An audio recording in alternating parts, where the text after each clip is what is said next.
والإسلام ديني ومحمدا رسول الله ويقيني أدنو إليه ساجدا بجبيني اقبل صلاتي. حضرت عیسیٰ علیہ السلام کے زمانے میں ایک دھوبی کا واقعہ جو ہے وہ ایک کتاب میں منقول ہے. کتاب ہے نزہۃ المجالس. اور واقعہ یہ ہے کہ وہ لوگوں کے کپڑے دھوتا تھا تو کپڑے آپس میں تبدیل کر دیتا تھا، ادھر کے ادھر ملا دیتا تھا، ادھر کے ادھر کر دیتا تھا. تو لوگوں نے حضرت عیسیٰ علیہ السلام کو بتایا تو آپ نے اللہ کی بارگاہ میں دعا کی کہ مولا اسے ہلاک کر دے، لوگوں کو تنگ کرتا ہے، آزمائش میں مبتلا کرتا ہے، اسے ہلاک کر دے. اب نبی کی زبان سے دعا نکلی ہو تو لوگوں کو بھی یقین ہو گیا کہ اب تو یہ ہلاک ہی ہوگا. اب وہ ایک دن اپنے معمول کے مطابق نکلتا ہے تو اس کے پاس 3 روٹیاں تھیں. ایک مانگنے والا آیا تو اس نے ایک روٹی اسے دے دی. تو جب اسے روٹی دی تو اس نے دعا دی اس بندے کو کہ اللہ تعالیٰ، اس دھوبی کو دعا دی کہ اللہ تعالیٰ تجھے آفات سماویہ سے دور کرے، آسمانی جو آفتیں ہیں اللہ اسے تجھے دور رکھے. اس نے یہ دعا دی تو دھوبی جو ہے وہ متاثر ہوا، اس نے ایک اور روٹی اسے دے دی. اس پر اس سائل نے دوبارہ دعا دی کہ اللہ تعالیٰ تجھے ساری آفتوں سے محفوظ رکھے. تو اس کے پاس تیسری روٹی بھی تھی، اس نے تیسری بھی دے دی کہ مجھے دعائیں دے رہا ہے، چلو تیسری بھی دے دیں. اس نے تیسری روٹی بھی اسے دے دی. تیسری روٹی اسے دی تو اس نے دعا دی کہ اللہ تعالیٰ تجھے توبہ کی توفیق عطا فرمائے. اب یہ روٹیاں صدقہ کر کے اور دعائیں لے کر وہ دھوبی نکلا تو اسی دوران ایک بہت بڑا سانپ اس کے کپڑوں کی جو گٹھری تھی اس میں داخل ہو گیا تھا. جب دھوبی نے کپڑے لینے کا ارادہ کیا تو اس سانپ نے جب اسے دھوبی کو ڈسنا چاہا تو اسی وقت ایک فرشتہ اللہ تعالیٰ کی طرف سے آتا ہے اور وہ سانپ کے منہ میں لوہے کی لگام ڈال دیتا ہے اور دھوبی اس سانپ کے ڈنک سے محفوظ رہ جاتا ہے. تو لوگوں نے حضرت عیسیٰ علیہ السلام کی بارگاہ میں عرض کی یا روح اللہ، آپ نے اس دھوبی کے خلاف دعا کی تھی تو وہ تو ابھی صحیح سلامت ہے، وہ واپس آ گیا، اسی طرح اپنا کام کر رہا ہے، تو کیا ماجرا ہے؟ تو آپ علیہ السلام نے اسے بلایا اور کہا کہ تو نے نیکی کون سی کی ہے، تو نے کون سی نیکی کی ہے؟ اس نے کہا جی میرے پاس 3 روٹیاں تھیں، میں نے وہ 3 روٹیاں اللہ کی راہ میں صدقہ کر دیں. آپ علیہ السلام نے سانپ سے پوچھا تو کہ تو نے اس کو قتل کیوں نہیں کیا؟ سانپ نے عرض کی اللہ کے نبی، اللہ تعالیٰ نے آپ کی دعا قبول کر لی اور مجھے اسے ہلاک کرنے کے لیے بھیجا، مگر جب اس دھوبی نے اس مانگنے والے کو صدقہ دیا تو ایک فرشتے نے آ کر مجھے لوہے کی لگام ڈال دی تو جس کی وجہ سے میں اسے ڈنک نہیں مار سکا. تو اس سے وہ دھوبی اور لوگ بھی متاثر ہوئے، دھوبی کو بھی تیسری دعا کی بھی برکت ملی. اس نے فوراً اپنے برے کاموں سے توبہ کر لی اللہ کی بارگاہ میں کہ جو لوگوں کے کپڑے ملا دیتا تھا، لوگوں کو تکلیف اور آزار پہنچاتا تھا، اس بات سے اس نے اللہ کی بارگاہ میں توبہ کر لی.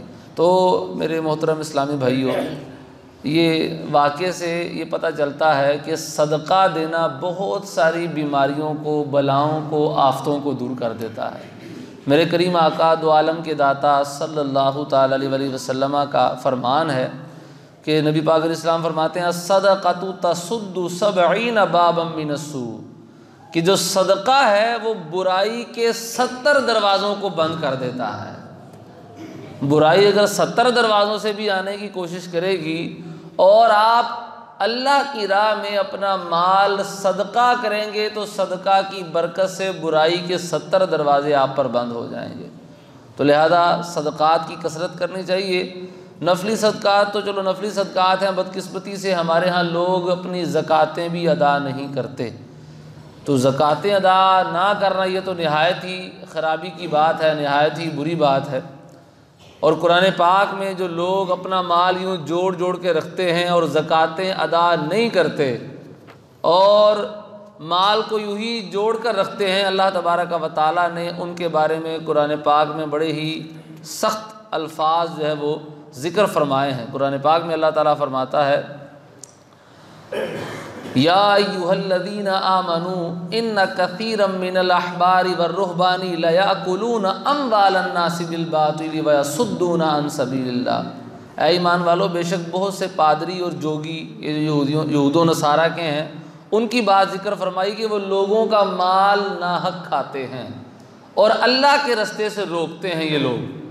آگے فرمایا والذین یکنزون الذھب والفضة ولا ينفقونها فی سبیل اللہ فبشرہم بعذاب علیم، کہ بے شک جو لوگ سونا اور چاندی جوڑ کر رکھتے ہیں، جوڑ کر رکھتے ہیں اور اللہ کے رستے میں اپنا مال خرچ نہیں کرتے، انہیں خوشخبری سنا دو دردناک عذاب کی، انہیں دردناک عذاب دیا جائے گا۔ وہ عذاب بھی کیا ہوگا؟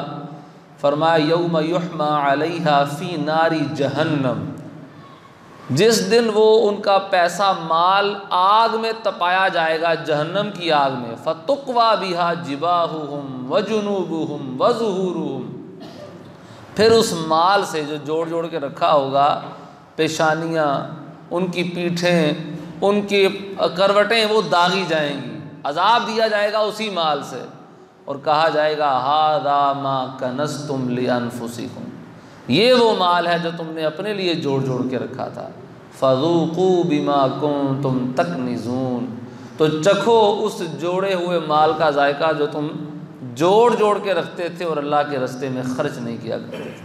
تو میرے پیارے اور میٹھے اسلامی بھائی، جب یہ آیت کریمہ نازل ہوئی نا تو صحابہ کرام علیہم الرضوان پریشان ہو گئے نا، اور عرض کرنے لگے یا رسول اللہ صلی اللہ تعالیٰ علیہ وسلم، اس سے تو یہ پتہ چلا کہ ہمیں مطلقاً مال جوڑنا ہی نہیں ہے، ہمیں تو جو مال آئے وہ پھر خرچ کر دینا، مال جوڑنا تو پھر گناہ ہو گیا۔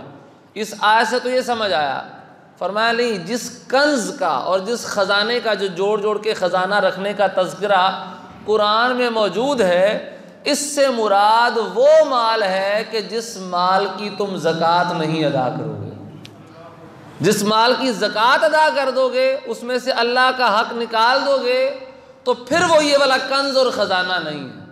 لیکن جس مال کی زکوٰۃ ادا نہیں کرو گے، وہ چاہے تھوڑا ہی مال کیوں نہ ہو، وہ پھر یہ کنز ہے جس کا قیامت والے دن تمہیں عذاب دیا جائے گا۔ اور جس مال کی تم زکوٰۃ ادا کر دو گے، اب وہ اربوں خربوں میں ہو، وہ کنز اور یہ والا خزانہ نہیں ہے کہ جس کی وجہ سے تمہیں قیامت والے دن عذاب دیا جائے۔ تو لہذا اس لیے مالوں کی زکوٰۃ ادا کرنا یہ لازم اور ضروری ہے۔ نفلی صدقات کی بھی کثرت لازمی کرنی چاہیے، لیکن اس سے سب سے زیادہ ضروری یہ ہے کہ مالوں کی زکوٰۃ ادا کی جائے، یعنی کوشش کیا جائے کہ جو بھی مال ہم اللہ کے راستے میں دیں، اولاً اتنا مال پہلے دے کر تسلی کر لیں نیت زکوٰۃ کے ساتھ کہ میں نے اتنا مال اللہ کے راستے میں زکوٰۃ کی نیت سے دے دیا ہے کہ اگر میری زکوٰۃ جو بنتی ہے وہ ادا ہو گئی ہے، پکی۔